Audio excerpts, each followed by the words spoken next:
नमस्कार, popular superfast news में आपका स्वागत है। मैं हूं आपके साथ समीक्षा दादीज। आज इस सुपरफास्ट में बात होगी सीएम अरविंद केजरीवाल ने साधे पीएम मोदी पर बड़े निशाने की। हिमाचल में आफत बनी बारिश, खराब मौसम के चलते हुए लैंडस्लाइड की। बात करेंगे पीएम मोदी भाषण पर कांग्रेस की मीरा कुमार के तंज की। राजस्थान के डीजीपी ने मोनू मानेसर को लेकर दी बड़ी जानकारी की। साथ ही जानेंगे पीएम मोदी ने लाल किले से सुप्रीम कोर्ट की सराहना की। बिहार के सीएम नीतीश कुमार की सुरक्षा में बड़ी चूक की। बात करेंगे जसप्रीत बुमराह की वापसी के खत्म इंतजार की। एक्शन में विजिलेंस मंत्री आतिशी की। ईडी के खिलाफ हेमंत सोरेन ने खोले मोर्चे की। और आखिर में बात होगी जम्मू एंड कश्मीर में दिखी बदलते भारत की तस्वीर की। इसके साथ ही और भी तमाम बड़ी खबरों से आपको कराएंगे रूबरू। पीएम मोदी के संबोधन के बाद दिल्ली के सीएम अरविंद केजरीवाल ने कहा कि मणिपुर हिंसा का जिक्र किया। उन्होंने कहा कि मणिपुर जल रहा है, वहां दो समुदाय के लोग आपस में लड़ रहे हैं, इससे मेरा मन व्यथित है। सबसे पहले मैं उन सभी स्वतंत्रता सेनानियों को, लाखों करोड़ों लोग जिन्होंने किस्म किस्म की कुर्बानियां देके हमारे देश को आजाद कराया, उन सब लोगों को मैं दिल से नमन करता हूं। जिन लोगों ने देश आजाद होने के बाद, उन सभी जवानों ने, जिन लोगों ने बॉर्डर के ऊपर पिछले 76 साल देश की सुरक्षा की, देश की रक्षा की और अपनी जान की बाजी लगा के देश की रक्षा की, उन सब लोगों को मैं दिल से नमन करता हूं। जिन लोगों ने पिछले 76 साल में किस्म किस्म के क्षेत्रों में, अलग अलग क्षेत्रों में दुनिया भर में भारत का नाम रोशन किया, आज स्वाधीनता पर्व के अवसर पर मैं उन सब लोगों को नमन करता हूं। अभी कुछ दिन पहले हमारी प्यारी दिल्ली में प्राकृतिक आपदा आई थी, भीषण बाढ़ आई थी। यमुना का स्तर इतना बढ़ गया था जितना आज तक दिल्ली के इतिहास में कभी उतना यमुना का स्तर नहीं बढ़ा था। लेकिन सभी दिल्लीवासियों ने मिलकर दिल्ली सरकार के साथ केंद्र सरकार की मदद से इस आपदा का सामना किया और मुझे खुशी है कि हम उस आपदा का सामना करने में सफल हुए। कुछ लोगों के घरों में क्षति हुई, उन लोगों का सामान नष्ट हो गया था। सरकार की तरफ से हम लोगों ने उन्हें हर संभव सहायता देने की मदद की, कोशिश की। दोस्तों, आज स्वाधीनता दिवस का पर्व है, खुशी का मौका है, लेकिन मन का एक कोने में एक छोटी सी व्यथा है। आज मन व्यथित है। देश के कुछ हिस्सों के अंदर आज एक भाई दूसरे भाई से लड़ रहा है। मणिपुर जल रहा है। मणिपुर में एक समुदाय के लोग दूसरे समुदाय के लोगों से लड़ रहे हैं। मणिपुर में इस समुदाय के लोग उस समुदाय के लोगों को मार रहे हैं, उस समुदाय के लोग इस समुदाय के लोगों को मार रहे हैं। इस समुदाय के लोग उस समुदाय के लोगों के घर जला रहे हैं, दुकानें जला रहे हैं। उस समुदाय के लोग इस समुदाय के लोगों के घर और दुकानें जला रहे हैं। इस समुदाय के लोग उनकी महिलाओं के साथ गलत काम कर रहे हैं। उस समुदाय के लोग इस समुदाय के लोगों के महिलाओं के साथ गलत काम कर रहे हैं। फायदा किसका हो रहा है? दोनों समुदाय के लोग व्यथित हैं। मणिपुर जल रहा है, भाई भाई से लड़ रहा है। अभी तक जो लोग एक साथ शांति के साथ रहा करते थे वो आपस में लड़ रहे हैं। इधर हम हरियाणा में देखते हैं, यहां भी दो समुदाय आपस के अंदर लड़ रहे हैं। ये समुदाय उस समुदाय से लड़ रहा है, वो इससे लड़ रहा है। फायदा किसका हो रहा है? इस लड़ाई में किसका फायदा हो रहा है? हम 21वीं सदी में रह रहे हैं। ये साइंस का युग है, ये टेक्नोलॉजी का युग है। दुनिया कहीं की कहीं पहुंच गई और हम आपस में लड़ते रह गए।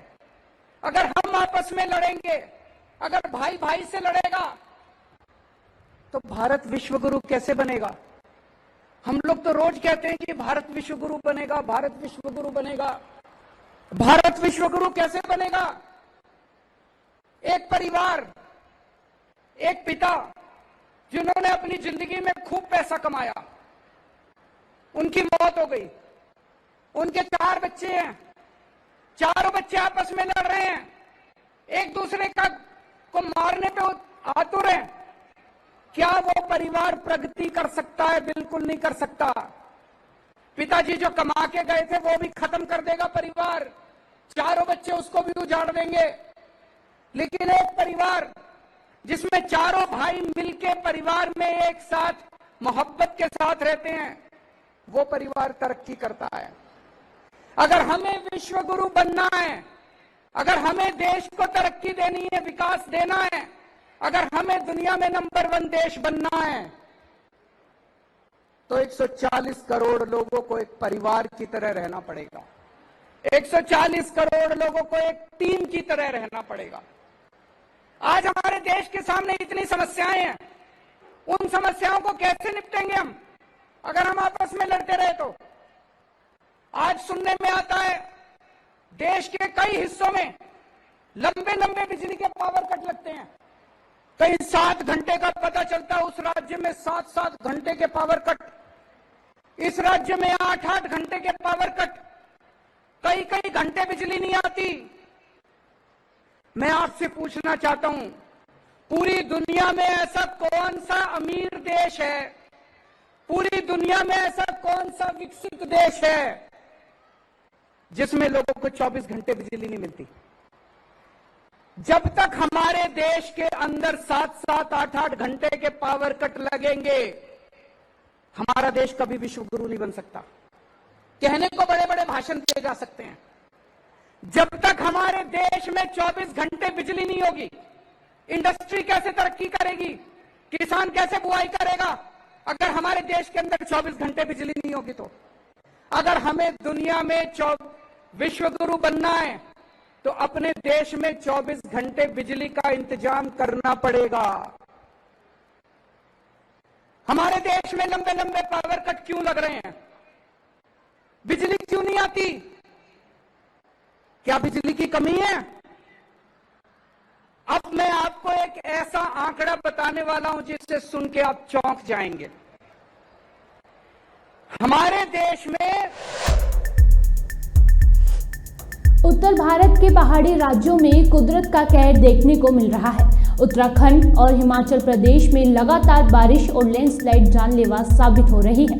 हिमाचल प्रदेश में हुई लैंडस्लाइड के करीब चलते 50 लोगों की जान चली गई, वहीं 9 लोग एक मंदिर के मलबे के नीचे दबे हुए हैं। वहीं उत्तराखंड में भी लैंडस्लाइड और बारिश की तबाही देखने को मिल रही है। उत्तराखंड के ऋषिकेश में 2 लोगों के डूबने की खबर है, जिसमें से एक व्यक्ति को बचा लिया गया है और दूसरे की तलाश जारी है। लाल किले की प्राचीर से पीएम मोदी ने देश को संबोधित किया। इस दौरान पीएम मोदी ने परिवार पर भी तंज कसा।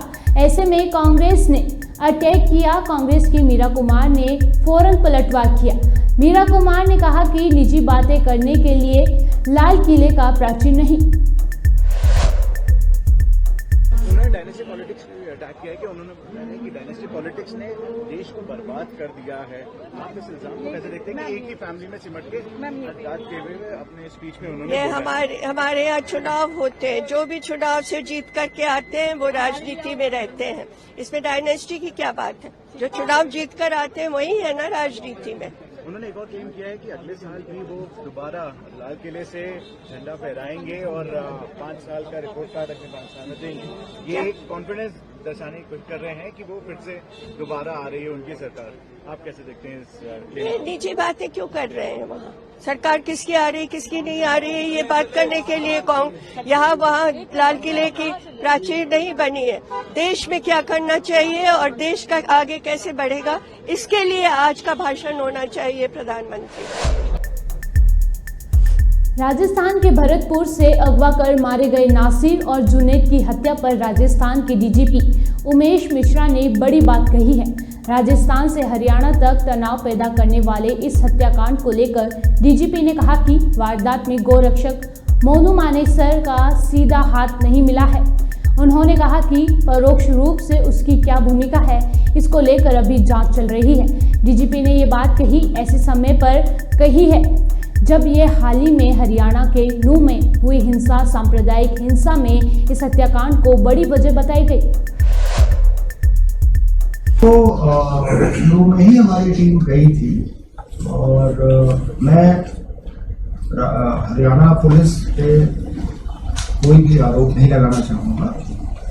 हमारा प्रोफेशनल अप्रोच है, हम उनसे मांगते हैं मदद। इसमें जो मेन मुद्दा है वो है इंटेलिजेंस का। इंटेलिजेंस अगर होगा तो वो पकड़ा जाएगा। मैं ये भी बता दूं कि जो डायरेक्टली इन्वॉल्व जितने लोग हैं, जो एक होता है इनर जो सर्किल, जो क्रिमिनल्स जो ऑन द स्पॉट थे, घटना में प्रत्यक्षतः शामिल थे, उनमें वो नहीं है। एक दूसरा जो होता है बैकग्राउंड पीछे से, उसमें उसकी भूमिका का तफ्तीश जारी है एंड हम उसके लिए कोशिश भी कर रहे हैं। हम ये नहीं कह सकते कि हरियाणा पुलिस सहयोग कितना कर रही है, नहीं कर रही है। कई चीजें हम पब्लिकली कहने की नहीं हुई हैं, बट ये फैक्ट है कि अभी तक वो हमारे सामने नहीं आया है, उपस्थित नहीं हो पाया है। प्रधानमंत्री नरेंद्र मोदी ने मंगलवार को लाल किले की प्राचीर से 10वां स्वतंत्रता दिवस भाषण दिया। इस दौरान उन्होंने मणिपुर से लेकर परिवारवाद तक अपने भाषण में जिक्र किया। वहीं पीएम ने अदालत फैसलों को क्षेत्रीय भाषाओं में उपलब्ध कराने को लेकर सुप्रीम कोर्ट की सराहना की। But equally, it is important, I think, for us to recognize the fact that the Supreme Court bar, as the leading bar of the country, stands for the protection of the rule of law. Without you, the lawyers, and without your fearlessness, and without your independence, we as judges would be really ciphers in the sands of time. When I get even an innocuous request from a member of the bar, sometimes wholly misconceived, for taking up a matter immediately on the same day, I yet hear it very, very carefully and assign a bench at the earliest opportunity. Because irrespective of an outcome of the case, I believe the real strength of our system is granting access to justice to our citizens. That sense of confidence of the individual, that an arbitrary arrest, a threatened demolition, maybe a pension which is attached unlawfully, must find a solace and voice in the judges of the Supreme Court. Our freedom struggle offered a constitutional space for the marginalized and the downtrodden to raise their voice against the and influences of a hegemonic social structure.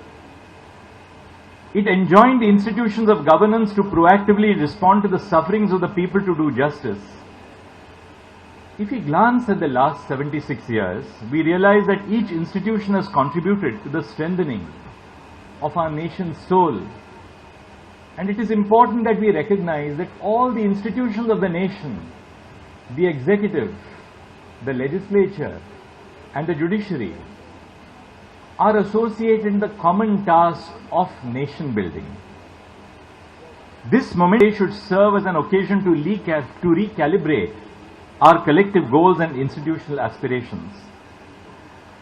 Our Constitution envisages an important role for the judiciary to ensure that the institutions of governance function within defined constitutional limits. Moreover, the courts provide a safe democratic space for individuals to seek protections of their lives and liberties. The Supreme Court particularly has been the vanguard of institutional governance by enhancing access to justice and promoting constitutional values. But as all of us judges know, Nitish Kumar ने स्वतंत्रता संग्राम में आहुति देने वाले तमाम वीर सपूतों एवं स्वतंत्रता संग्राम के तमाम सेनानियों को नमन करते हुए कहा कि उनकी शहादत और कुर्बानियां अमर हैं। उनको संघर्ष और कुर्बानी के कारण ही हम सबों को आज़ादी का ये महान तोहफा मिल पाया है। मुख्यमंत्री ने राज्य और देशवासियों से अपील की है कि वे आपसी भाईचारा, मेलजोल, सद्भाव, सहिष्णुता का वातावरण बनाए रखें। पटना मेडिकल कॉलेज हॉस्पिटल कितना अच्छा रहा। आज कितने लोग इलाज के लिए आए, दूसरे राज्यों के, दूसरे देशों के सब होते थे। अब धीरे धीरे उसको और हम लोग बढ़ाएंगे। इसके बाद हम लोगों ने यह भी तय कर दिया कि पटना का दूसरा दरभंगा, तो दरभंगा की भी संख्या हम बढ़ाएंगे 2500 बेड का। उसके बारे में हम लोग निर्णय ले लिए। अब इसके अलावे आप समझ लीजिए कि IGIMS, Indira Gandhi institute of medical sciences, Patna में भी 2500 बेड का, ये जो IGIMS है हमारा, उसको भी 2500 बेड का कर रहे हैं। और NMCH, Nalanda medical college hospital Patna city वाला, उसको भी 2500 बेड का। और श्री कृष्ण मेमोरियल कॉलेज और हॉस्पिटल मुजफ्फरपुर वाले का, उसको भी 2500 बेड का। और Anugrah Narayan Magadh medical college hospital गया वाले को भी 2500 बेड का करेगा। और आपको बता दिए हैं कि दरभंगा वाले को भी DMCH, Darbhanga medical college hospital को ही 2500 बेड का करेंगे। ये सब तो काम कर रहे हैं। और आपको मालूम है कि आपको पता है कि एम्स बना, आप सब IGIMS बना पटना में।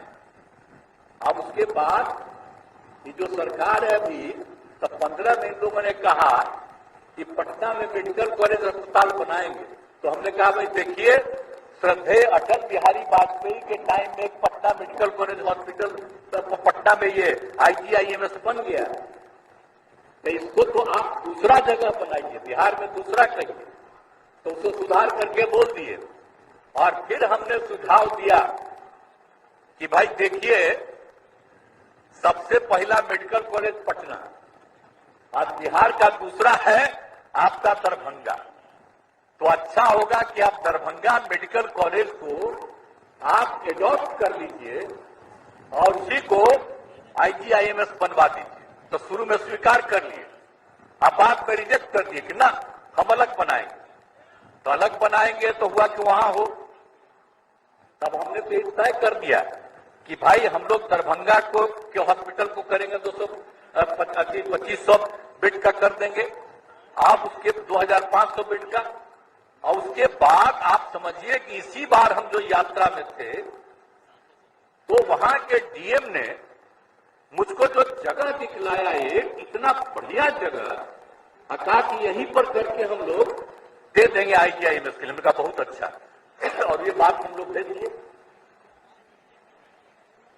हाँ, एम्स के लिए तो जो कर दिया है, तो हम लोगों ने भेज दिया कि पूरे तौर पर वहां के लिए all India institute of medical science को के लिए हम लोगों ने चुन करके उनको जगह दे दिया। अब आजकल लोग बोल रहे हैं क्या गड़बड़ है, भाई जाइएगा, उसको तो खूब ऊंचा कराएंगे और उसके चारों तरफ ऐसा सड़क बनाएंगे, दरभंगा और ज्यादा बढ़ जाएगा।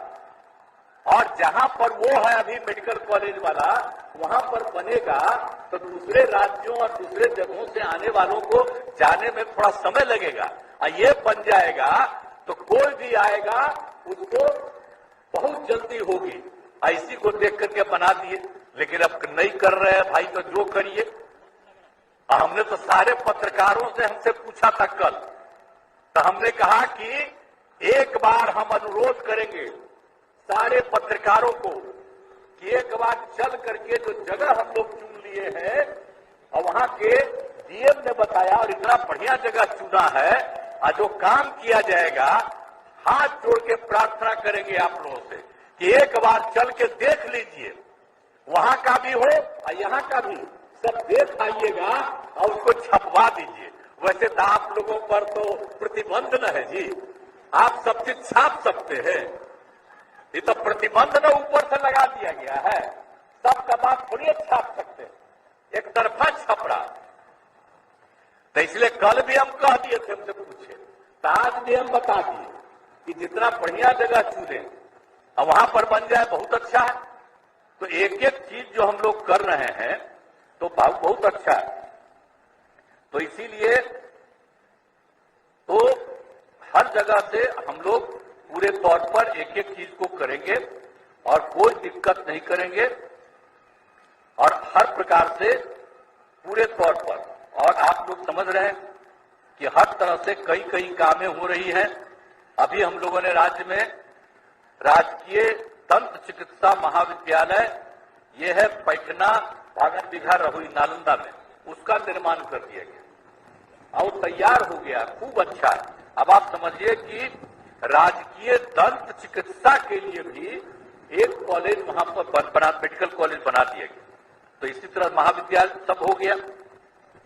तो हर प्रकार से हम लोग पूरे तौर पर सारा काम कर रहे हैं और सभी तरह से लोगों की सुविधा के लिए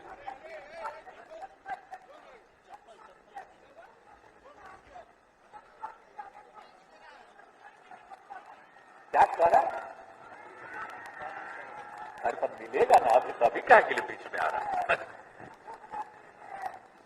अब इसी प्रकार से और आधारभूत संरचना का विकास हुआ है, सड़कों पुलों का निर्माण। तो आप सबको तो मालूम है कि कितना सड़क पुल सबका निर्माण अब पहले से ही जो किया था सबसे दूर का 6 घंटा, अब हम लोगों का लक्ष्य है कि 5 घंटा में पहुंच जाए।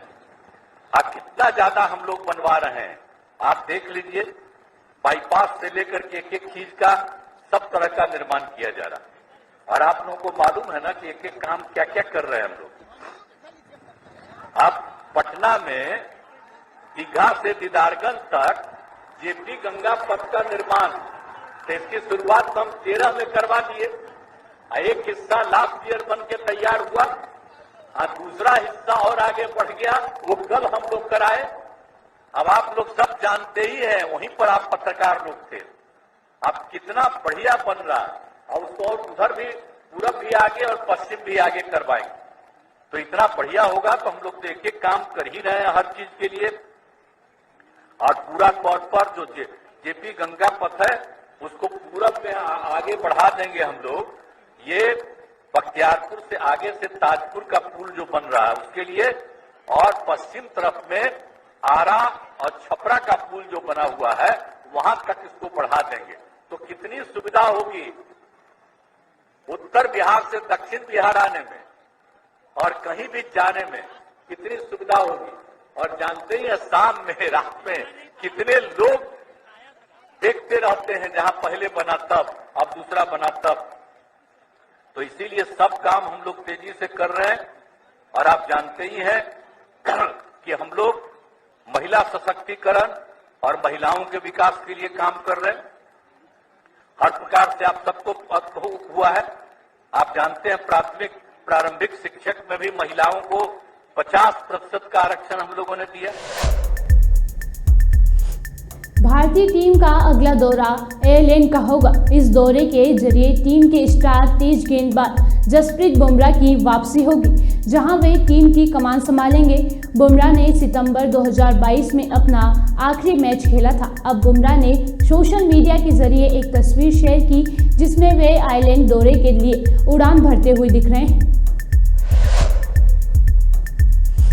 नए विभाग संभालने के तुरंत बाद विजिलेंस मंत्री आतिशी एक्शन में नजर आ रही हैं। पदभार संभालने के पहले ही दिन उन्होंने एसडीएम कार्यालयों में विभिन्न प्रमाण पत्र बनाने के नाम पर चल रहे कथित भ्रष्टाचार और रिश्वतखोरी पर लगाम कसने तैयारी कर ली है। विजिलेंस मंत्री आतिशी ने एसडीएम दफ्तरों में रिश्वतखोरी की घटनाओं पर लगाम लगाने के लिए मुख्य सचिव को बतौर चीफ विजिलेंस ऑफिस मुख्य सचिव वरिष्ठ IAS दानिश अधिकारियों की टीम गठित करने और उनकी ओर से सप्ताह भर की दिल्ली के सभी एसडीएम कार्यालयों का निरीक्षण करने के लिए सख्त निर्देश दिए हैं। झारखंड के सीएम हेमंत सोरेन ने ईडी के खिलाफ कानूनी मोर्चा खोल दिया है। उन्होंने ईडी के असिस्टेंट डायरेक्टर देवव्रत झा को पत्र लिखकर कहा है कि एजेंसी उन्हें भेजा गया समन वापस ले, अन्यथा वे कानून का सहारा लेंगे। ईडी ने सीएम को समन भेजकर 14 अगस्त को रांची स्थित कार्यालय में हाजिर होने को कहा था। एजेंसी ने सोरेन से उनकी संपत्ति को लेकर बयान रिकॉर्ड करने को कहा था। सीएम इस पर समन पर हाजिर नहीं हुए।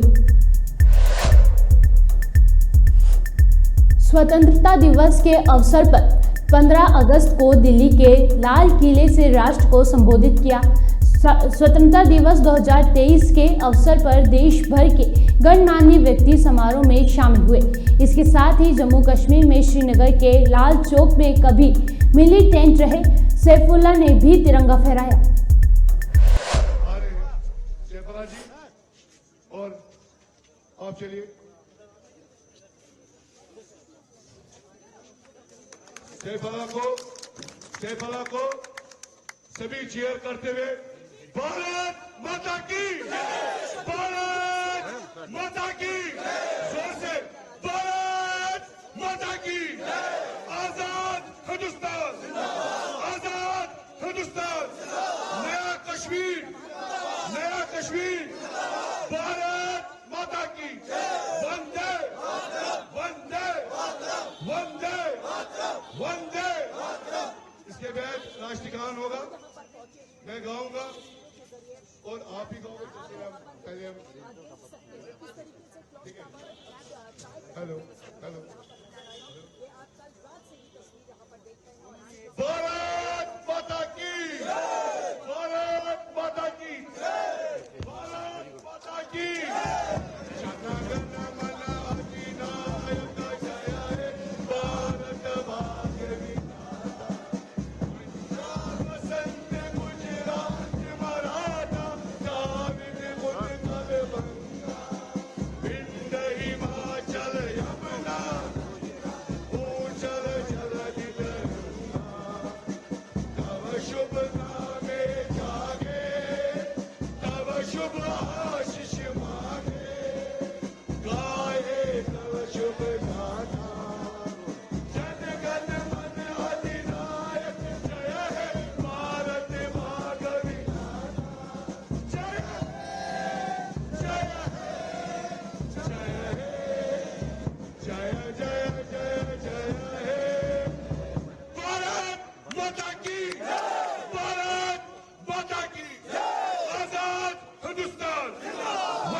जी, मेरा नाम सैफुल्लाह फारूक है और मैं एक फॉर्मर टेररिस्ट रहा हूँ पहले, और आज मैं लाल चौक के अंदर हिंदुस्तान का झंडा लहरा रहा हूँ। और मैं उन टेररिस्ट से कहना चाहता हूँ जो यहाँ पर बदअमनी फैलाते हैं कि बदअमनी फैलाने से कुछ नहीं होगा। आने वाला समय खूबसूरत है आपके लिए। आप एक अजीम देश के अंदर रहते हैं। इस देश की सभ्यता और इस देश की सुरक्षा के लिए आप लोग कदम उठाएं। देखिए, मुझे लगता था कि मैं शायद तब हीरो हूँ, लेकिन ये मेरी गलतफहमी थी कि मैं तब हीरो था। आज मुझे लगता है कि आज मैं रियल हीरो हूँ और लाल चौक के अंदर खड़े होकर एक अजीम मुल्क का झंडा लहरा रहा हूँ। आपकी वसादत से मैं उन दहशतगर्दों से और पाकिस्तान से कहना चाहता हूँ कि आप लोग कश्मीर के अंदर या भारत के अंदर कहीं पर भी बदअमनी ना फैलाएं। अगर आप बदअमनी फैलाएंगे तो आने वाला टाइम आपके लिए बहुत खतरनाक होगा। ये 75 का या 65 का हिंदुस्तान नहीं है, ये 2024 का भारत आने वाला है। इसके अंदर आपको काफी ज्यादा खमियाजा उठाना होगा और मैं आपकी वसात से पूरे देश के उन लोगों को मुबारकबाद देना चाहता हूं जो आज 15 अगस्त का ये शुभ अवसर मना रहे हैं, और मैं उन शहीदों को नमन करता हूं जिन्होंने भारत की आज़ादी के अंदर इस देश के लिए कुर्बानियां दी और अपने प्राणों की आहुति दी। देखिए, आने वाला टाइम एक खूबसूरत टाइम है। इंशाअल्लाह ताला बहुत जल्द अमन होगा, शांति होगी, खुशहाली होगी। और जो अगर मिलिटेंट्स की फैमिली से झंडा उठा रही है तो अच्छी बात है। मैं उन मिलिटेंट से भी ये कहना चाहता हूँ जो बंदूक उठाकर जंगलों के अंदर भटक रहे हैं, उनसे मैं कहता हूँ आप लोग कौमी दायरे के अंदर आइए। ये खूबसूरत देश है, यहाँ आपको दोबारा जिंदा रहने का मौका मिलेगा। आपकी रिहेबिलिटेशन के ऊपर काम किया जाएगा, आपके घर वालों की इज्जतों की, अजमतों की हिफाजत की जाएगी। और जो हमारी सेना हमारे बॉर्डरों के ऊपर खड़ी है वो आपकी हिफाजत के लिए खड़ी है। अगर आपने बंदूक उठाई है, ये बंदूक उठाने का ये मतलब नहीं है कि आप बंदूक उठाकर किसी गैर मुस्लिम को मारोगे या किसी गैर रियासती को मारोगे। उस मारने से किसी को कुछ नहीं मिलेगा आपको। देखिए, आप जन्नत में जाएंगे किसी की जान बचाकर, किसी को मारकर आप जन्नत में नहीं जा सकते।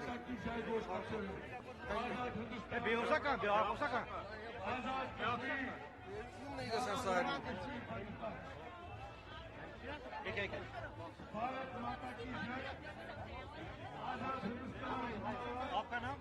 साहिल बशीर बात। देखिए, आज एक बहुत ही महत्वपूर्ण दिन है, और जिस तरह पहले हमें देखने को मिलता था कुछ 30-35 साल पहले, यहाँ पर इसी जगह पे, इसी क्लॉक टावर पे सिर्फ पाकिस्तान और पाकिस्तानियों के झंडे वो दिखाई देते थे। यहाँ पे सेपरेटिस्ट ग्रुप उन्होंने एक हब बनाया हुआ था यहाँ पर प्रोटेस्ट करने के लिए। लेकिन आज इस माहौल में जहाँ पे इस खुले आसमान के नीचे आज हम यहाँ पे बड़ी खुशी मना रहे हैं, ये हमारे लिए गर्व की बात है। आज से 1.5 साल पहले जो साजिद साहब और मैंने यहाँ पे शुरुआत की थी, इसी पे हमने पहली बार सिंस इंडिपेंडेंस हम लोगों ने तिरंगा चढ़ाया था। लेकिन हम चाहते हैं कि ये कंटिन्यूअसली यहाँ पर बार बार हो, और हर 26 जनवरी और 15 अगस्त पे